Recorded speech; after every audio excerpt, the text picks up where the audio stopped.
Wow. Just look at it. A true masterpiece. If there is a finer example of portrait art in the world, then I am yet to see it. Wouldn't you agree?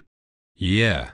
It is pretty good. Do I detect sarcasm? Whoa there, Sherlock. Your detection skills know no bounds. Right, that's it. I have heard just about enough of your cynicism. Give this painting the respect it deserves. You're right. Do you have any toilet roll at hand? You blind fool. I mean, look at it. The size alone is so overwhelming. It's mind-blowing. That's what your mother said last night. Shut your face. Don't be talking about my mama. I'll talk about your mother all I want.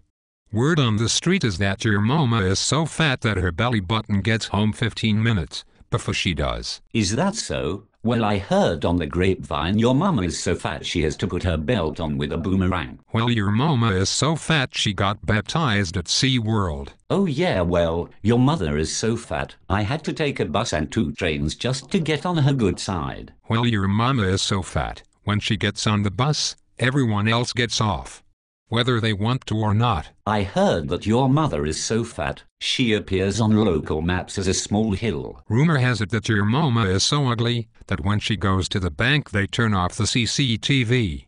Yeah, how do you like them apples?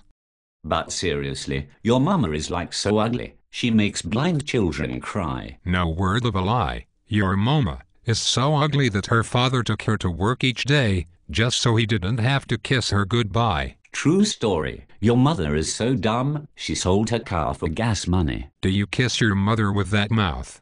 Meaning? Meaning you have a dirty mouth, and your mother, among other things, is a dirty bitch.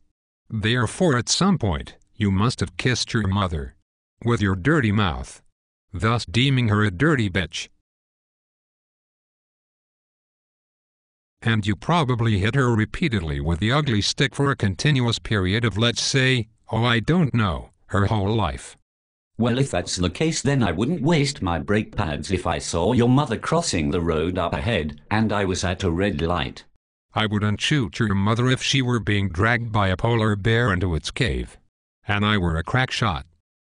I wouldn't spray her with pool water, even if I were in the process of pumping out my pool for the winter anyway, and she were on fire, right there in my yard.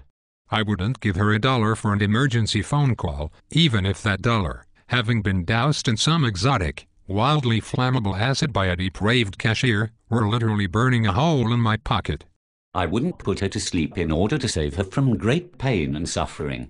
The only time I would kill her is if she were doing just fine. Though I'd like nothing more than to chop her up into little pieces, then unhurriedly feed the pieces into a volcano. I would not do that if it were going to spare her from some even worse fate, like if the only way to keep her soul from being consigned to an eternity of the blackest, most painful suffering in the deepest pit of hell were for somebody to cut her up and toss her into a volcano. Then, not only would I not cut and toss her, but I'd do my best to stop any would-be good Samaritan from intervening with their cutting blades.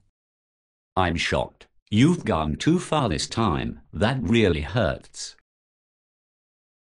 That is also what your mother said last night. My mother is dead. Well, that is what she would have said